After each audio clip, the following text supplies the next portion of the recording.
রোহিঙ্গাদের নতুন ট্র্যাজেডি, মিয়ানমারের ক্ষমতার বদলে অবিনশ্বর নিপীড়ন।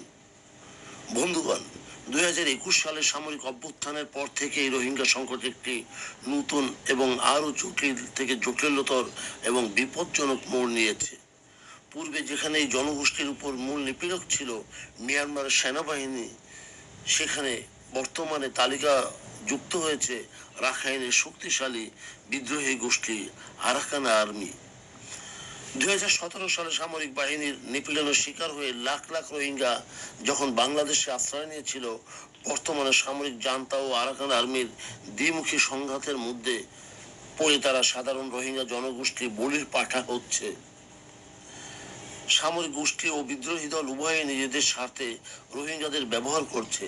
একদিকে জোরপূর্বক সেনাবাহিনীতে নিয়োগ বা কনস্ক্রিপশন, অন্যদিকে আরাকান আর্মি কর্তৃক লক্ষ্যভিত্তিক হামলা ইঙ্গিত দেয় যে ক্ষমতার দ্বন্দ্বে কারোর কাছেই রোহিঙ্গাদের নাগরিক বা মানবিক অধিকার গুরুত্ব পাচ্ছে না।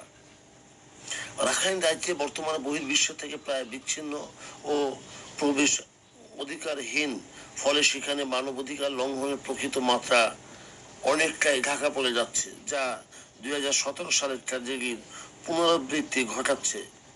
আরাকান আর্মির ভূমিকার যে বৈপরীত্য, সেটি অখণ্ড মিয়ানমার বা রাখাইনের স্বাধিকারের লড়াইয়ের দাবি করলেও আরাকান আর্মি বাস্তবে সংখ্যালঘু রোহিঙ্গাদের উপর একই ধরনের নৃশংসতা চালাচ্ছে।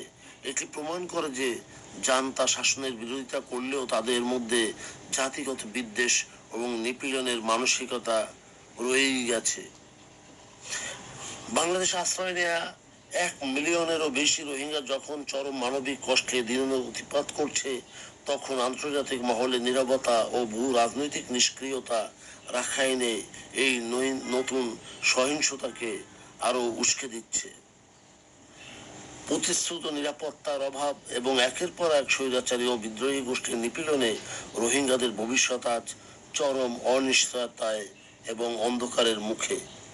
বন্ধুগণ, যদি আমাদের এই তথ্য গল্প আপনার ভালো লাগে তাহলে লাইক এবং শেয়ার দিন, এবং এখন আজ আমাদের সঙ্গে থাকার জন্য ধন্যবাদ। আমাদের ফলো দিন এবং সাবস্ক্রাইব করুন।